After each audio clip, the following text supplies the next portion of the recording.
美味しいもの食べるツアー考えて、旅行のプランとかも考えてくれる。しっかりと認識して、すごいキーボードが AI を使おうと思わなくても使える。どうもこんにちは、まみよしです。ついに iOS18.4 発表されました。今回の iOS18.4 に関しては Apple の AI、Apple Intelligence についに対応したので、実際に Apple Intelligence どんなことができるのか、iOS18.4 どこが進化したのか解説していきます。早速見ていきましょう。まずはみんな待望の Apple Intelligence の機能について見ていきます。今回注意点があるんですけども、今回追加される Apple Intelligence に関しては iPhone 15 Pro 以降のモデル、iPhone 15 Pro と15 Pro Max、そして16の全てのモデルが対象になっています。iPhone 15とか、あとはそれより前のものとか、そういった iPhone に関しては対応してないので注意してください。なので今から iPhone 15を買うのは個人的にはお勧めしないです。ということでじゃあ早速使っていきましょう。まずはこちらの作文ツール使っていきます。軽くこんな感じで日記作ってみました。4月1日、今日は朝起きておにぎりを食べた。美味しかった。昼からゲームをしたよ。夜眠くなったので寝ちゃった。明日から勉強頑張るよ。こんな感じの文章を作ってみました。こんな感じで Apple Intelligence のアイコンが新しく追加されてます。それと、あとは文章をこんな感じで選択してあげて、この中の作文ツールから、作文することも可能です。で、こんな感じでね、作文ツールに関してはいろんな機能があります。構成に関しては5時の修正ですね。押してみます。美味しかったですってなってたのが、美味しかったですに修正されました。原文はおにぎりを食べた。なるほど。食べたが食べましたとか、これ食べたは食べたでいいと思うけど、あとは丸とかをしっかりつけてくれた感じですね。こうやって急いで打ってたものを構成してしっかりと直してくれるっていうのはかなり嬉しい機能だと思います。で、書き直しに関しては、朝起きておにぎりを食べて昼からゲームをして夜眠くなって寝ちゃった。明日から勉強頑張る。ちょっと中学生とか高校生っぽい文章になったかな。あとは文章、今日は朝おにぎりを食べた。美味しかった。そういったものを一文でつなげてくれたりしてます。レンドリーに関しては、おはよう。今日はおにぎりを食べて美味しかったよ。昼からはゲームをして夜は眠くなっちゃったから寝ちゃった。明日から勉強頑張るね。ちょっと友達に送るようなフレンドリーな文章になりました。こちらプロフェッショナルいきましょう。仕事でも送れる文章になるのか。4月1日、本日は起床後朝食におにぎりを頂戴しました。大変美味でございました。その後昼よりゲームを楽しみました。夜になり眠気が襲ってきたため就寝いたしました。明日から勉強に励みます。すごいね、これ。これすごくない？自分の思ったことを箇条書きで書いてあげて、プロフェッショナルを押せば仕事の報告メールみたいな感じでも作れるので、すごいです。で、簡潔に関しては、まとめてくれる機能ですね。文章をつなげてくれたりする機能になります。で、そしてさっきからね、こちら書き直しっていう部分があるんですけれども、こちら生成した文をもう一回生成してくれます。これ何回かやることによって自分の好みの文章になったりします。再生成みたいな感じですね。こんな感じで、ちょっと違うなって思ったら書き直しやってみてもいいと思います。で、あとは要約とかもありますね。要約はこちら、おにぎりを食べ、ゲームをし、寝た。明日から勉強頑張る。めっちゃ要約してくれてる。あとは要点。これめっちゃいいね。わかりやすい。要点をまとめたいっていう時のこれも結構嬉しいですね。で、これ置き換えをすれば置き換えしてくれるし、共有をして、他の場所に送ることもできます。で、コピーして貼り付けとかもできますね。で、リスト化。これは点で、いいね。表にまとめてくれんだ。なるほど。これ4月1日、4月2日とかなってたら、こんな感じで何があったのか、それぞれをリスト化してくれる。これね、それこそ、いろんな製品の情報とかを適当に書いてあげて、こちらの表を押すことによって、自分で作るのはちょっとめんどくさい。こういった表も AI で作ってくれると。すごいね、これ。で、あと作文に関しては今回チャット GPT と連携しています。小学校に提出する日記。これで作文してもらいます。やば、これ。4月1日、今日は朝早く目が覚めました。朝ごはんにおにぎりを食べたのですが、とても美味しかったです。おにぎりの中身はなんだか忘れちゃったけど、やっぱりおにぎりは元気が出ます。この辺小学生っぽい。これすっご。お昼からは家でゲームをして遊びました。すごくないこれ。で、これはチャット GPT と連携しています。で、チャット GPT からの提案っていうのもあって、もっと詳しくどんなゲームをしたか書き加えてください。これを押すと、これはプロンプトを作ってくれるんだね。ゲームについてもっと詳しく書いてほしいってなったら、このもっと詳しくどんなゲームをしたか書き加えてくださいっていうのをプロンプトでやると、ここをまた変えてくれると。で、ここの微調整っていうところに押して自分の言葉でプロンプトを書いて、例えば文章の語尾はドスにしてください。今日は朝早く目が覚めたドス。朝ごはんにおにぎりを食べたのドスがとても美味しかったドス。これは面白いね。面白いし普通に使える機能よね。こんな感じでチャット GPT と連携してくれます。で、あとこちら作文ツール一番上に変更説明っていうところがあるんですけども、こちらからいろいろ入れることも可能です。ここもあれですね。さっきのチャット GPT みたいなプロンプトって感じですね。要約約してって書けば、要約してくれるっていう感じです。ここにないような、自分はちょっとこうしたいなっていう場合は、こちらの作文ツールのアップルインテリジェンスマークで自分の言葉で書いてあげるのも OK です。という感じで、まず1つ目、作文ツール。もうこれだけで普通に便利です。なので、今から買うんだったら、断然 iPhone 15 Pro 以上がおすすめです。続いては2個目、イメージプレイグラウンド。こちらチェックしていきましょう。イメージプレイグラウンドに関しては、こんな感じのプレイグラウンドっていう新しいアプリが追加されています。こちらをタップしてあげると、こんな感じの新しいアプリで画像生成することができます。この画像生成に関しては簡単で、例えば画像の説明をここに追加。ヘルメット、かぶった、リス、生成。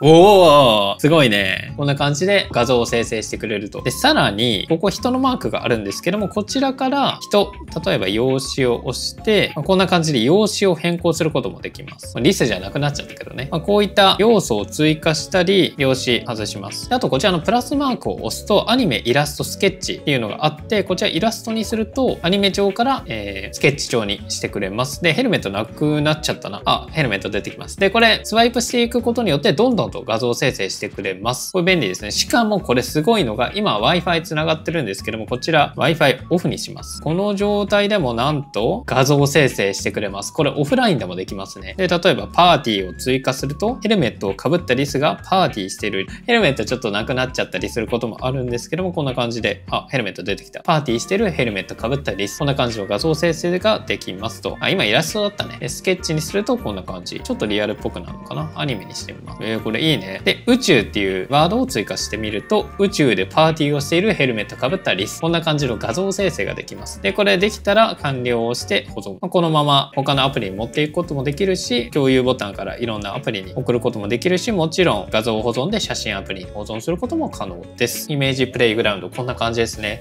そんなに使う機能ではないと思うんですけども、あったらあったで遊べる機能かなっていう感じですね。続いてはこれも結構嬉しい機能で、ジェン文字。なんと今まで使ってた絵文字を自分で作ることができます。今回メッセージアプリで新しいメッセージを作っていきます。テキスト入力する画面で絵文字のボタンを押します。そうするとジェン文字っていうのが出てきましたね。右上にジェン文字があるので、こちらをタップ。自分が作りたい絵文字を追加します。さっきみたいにヘルメット、かぶったリス、これでやっていきます。こんな感じで作ることができます。で、これいいのがあったらこんな感じで絵文字として使うことができると。普通の絵文字の履歴のところにこんな感じでね、もともとあるかのような感じで絵文字が追加されています。サイズとかも今までの絵文字と一緒ですね。これは iMessage とかで送信することができます。ただ注意点なのが、こんな感じでメッセージとかメモアプリとか、こういった Apple 純正のアプリだと使えるんですけども、こういったブラウザとかで入力する場合は何も出てこないので、そこだけ注意してください。今後ね、LINE とかも多分対応してくるとは思うんですけども、対応するまでは使えないっていうのはちょっと覚えておいてください。ジェン文字に関しては結構遊べる機能だと思います。続いてはチャット GPT 対応、そして Siri、これ同時にやっていきます。今回 Siri 新しくなりました。Siri の起動の方法に関しては Hey 〇〇でも起動できるし、あとここの電源ボタンを長押しで起動することもできるし、下側にね、バーが出てると思うんですけども、ここをダブルタップで文字入力で Siri を起動することもできます。今回の Siri に関してはこんな感じでアニメーションがかなりかっこよくなってます。で、そしてこの Siri の機能に関しても進化していまして、例えば僕が動画で昔紹介したこのリマインダーをメモ代わりに使う方法。今までの Siri の場合はリマインダーを1個ずつしか入れられなかったんですよね。なのでそれが結構めんどくさかった。一回一回 Siri のボタンを押して〇〇リマインダーって言って入れて、でもう一回ボタンを押して入れてみたいな感じだったんですけども、今回は文脈も理解するようになってます。じゃがいも買うリマインダー、人参も買うリマインダー、マックも買っちゃうリマインダー、 iPad も買っちゃう。ちゃんとリマインダーっていうのは言わないとダメなんだね。こんな感じで2個連続で Siri と会話することができるようになりました。これちなみに他の機能もありまして、例えば日本の人口は、アメリカは、イギリスは、イギリスはなんかダメだった。こんな感じで、前の自分の言った言葉、〇〇の人口はって言った人口はっていうのが覚えてて、それのアメリカ版はとか、そういったものもしっかりと記録してくれるので、本当に人と会話してるみたいな感じで、この Siri を使うことができます。で、まだまだありまして、例えば今までの Siri って、〇〇はどうなのとか聞いても、ウェブの検索が今までずらーっと出てきて、結局はなんかちょっとそういうことじゃないのになーって怒ってたと思うんですけども、今回から分かりまして、例えば旅行プラン作ってもらいます。今度東京に行くことになったから旅行プランを考えて、美味しいものをいっぱい食べたい。そうすると、今まではね、ウェブ検索で出てきたんですけども、今度からチャット GPT で処理することができます。東京駅行くことになったから美味しいもの食べるツアー考えて。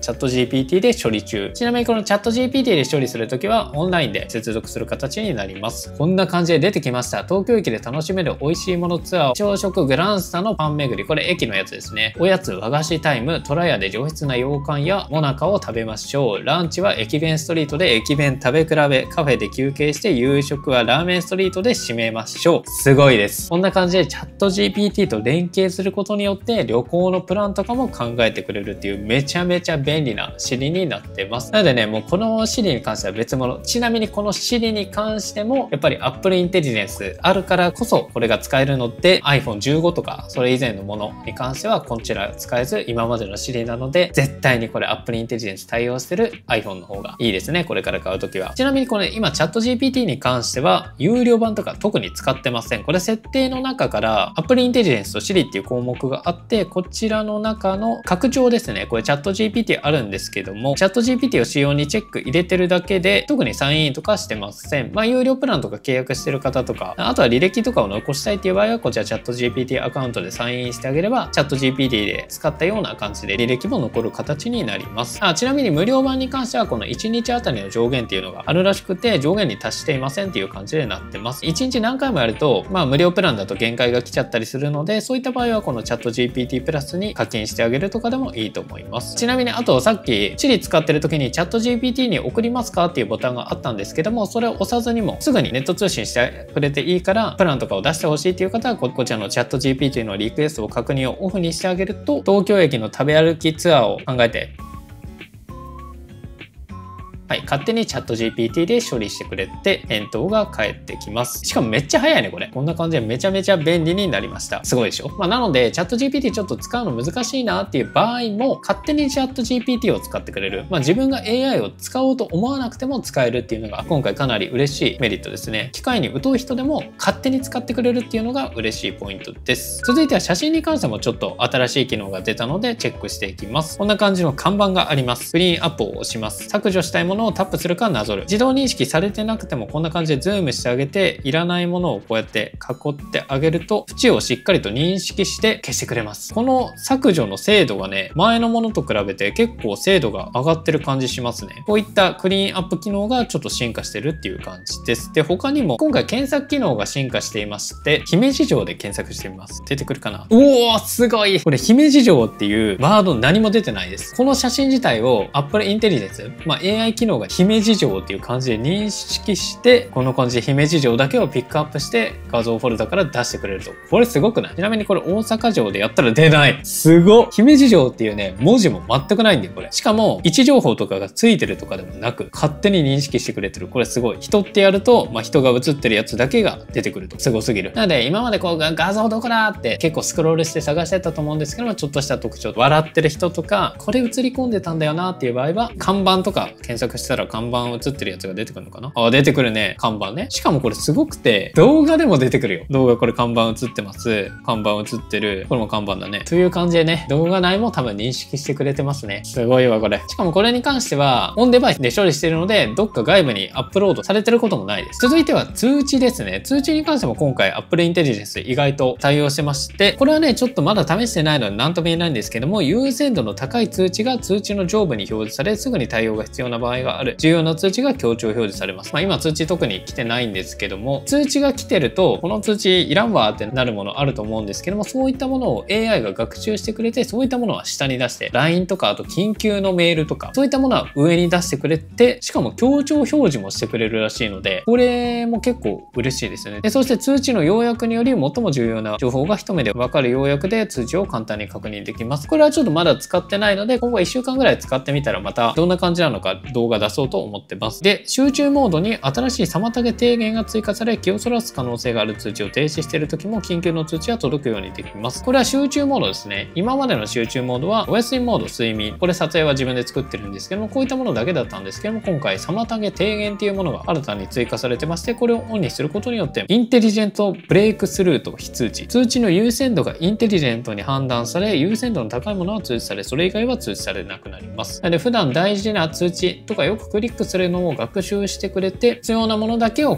通知出してくれるっていう機能ですね。勉強してる時とかにも結構嬉しい機能。むしろ常にその妨げ低減にしておくっていうのもありかもしれないですね。ちょっとこの辺は使ってないのでまだ何とも言えません。で、あとはこちらメールアプリですね。これ先日の Today at Apple の予約したページなんですけども、こんな感じでね、めちゃめちゃ色々書いてあります。これを要約してみましょう。右上の要約ボタンをタップ。で、これ速度もね、かなり速いですね。長文だとちょっと時間かかる。でも早いですね。要約すると2月19日18時から19時半、Apple 表参道で開催されている雨に学ぼう Mac の活用術のセッション予約のお知らせです。Apple Store 到着後スペシャリストにご案内ください。Apple Wallet への追加参加、セッション追加や QR コード提示でクイックチェックインも可能です。こんな感じでまとめてくれると。続いてはボイスメモいきましょう。こんな感じで今録音してるんですけども、この録音したファイル、今までだとここで何話してたっけとか、この内容を改めて聞く場合は音声ファイルを再生してあげて、それをね、自分の頭で理解するっていうのが必要だったんですけども、今回なんとこちらのボイスメモで録音したものは文字起こしができるようになっています。録音停止。そうすると新規録音っていうのができました。こちらのボイスマークを押して左下に点々っていうものがあると思います。こちらをタップ。そうするとこんな感じで文字起こししてくれると。しかもさらにすごいのがこ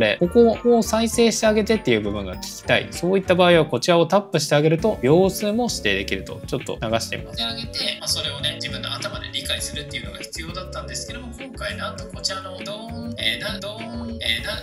こんな感じで文字起こしもしてくれて、文字を選んでここ聞き返したいという場合はそちらを押してあげれば OK と。便利。はい。もちろんこの右上のボタンから文字起こしをコピーすることもできます。さらにこちらを全部選択してあげて、作文ツールから要約と。そうすると、録音した音声ファイルを再生して内容を理解していたが、今回からボイスメモの文字起こしが可能になったら早速確認する。こんな感じで要約もしてくれるし、紙機能が実装されました。これ仕事にかなり便利になると思います。続いて Apple Vision Pro アプリね。これ iPhone のアプリの中に Apple Vision Pro っていうアプリが新しく追加されました。こちらを押すと自分の Vision Pro が出てきて、こちらのモデル名とか OS バージョン、そしてシリアル番号をチェックできます。あとは使い方とかそういったガイドも出てくるって感じですね。あとは Apple Vision Pro 用のこういったアプリとかそういったものが出てくるみたいな感じですね。何ができるのかとかをチェックすることができます。ほとんどの人はあんま使わないかな。あともう一つめちゃめちゃ便利な機能がついに追加されました。それがビジュアルインテリジェンスですね。iPhone 15 Pro とか16に関してはこちらのカメラコントロールボタンを長押し。こういった iPhone 16E とかカメラコントロールがついてないモデルに関しては設定してあげることによってこのアクションボタン長押しでビジュアルインテリジェンスを起動することができます。コントロールセンターからビジュアルインテリジェンスも追加されているので、こちらからビジュアルインテリジェンスを起動することもできます。ビジュアルインテリジェンス起動するとこんな感じでカメラが起動されます。で、これどうやって使うかというと、ちょっと画面収録します。まずは僕が普段使ってるこのキーボード、これ一回撮影してみます。真ん中のボタンで撮影できます。こんな感じで撮影することができました。で、これ今質問と検索が出てて、まずはこれ右側の検索を押してみます。Google で検索中。簡単に言うと画像検索ですね。こんな感じで今使ってるキーボードが Google の画像検索で調べることができます。右上に Apple Magic キーボード、商品名とかも出てますね。もう一回取りました。続いて左側質問っていうのがあります。こちら押してみましょう。そうするとチャット GPT に質問中と出ました。これは Apple のワイヤレレスキーボードマジックキーボードです。特徴とかも書いてくれてますね。でこれ右上のボタンを押すことによって文字をコピーすることもできます。でさらに下側を押すことによって、例えば黒色あるって聞いてあげると、黒色スペースグレーのバージョンもありますと。こんな感じでその商品について教えてくれるっていう感じですね。これかなり便利です。で他にもこれ取った後に質問と検索やったんですけども、これもう取る瞬間から検索ボタンを押してあげるとすぐに検索することもできます。で他にも機能がありまして、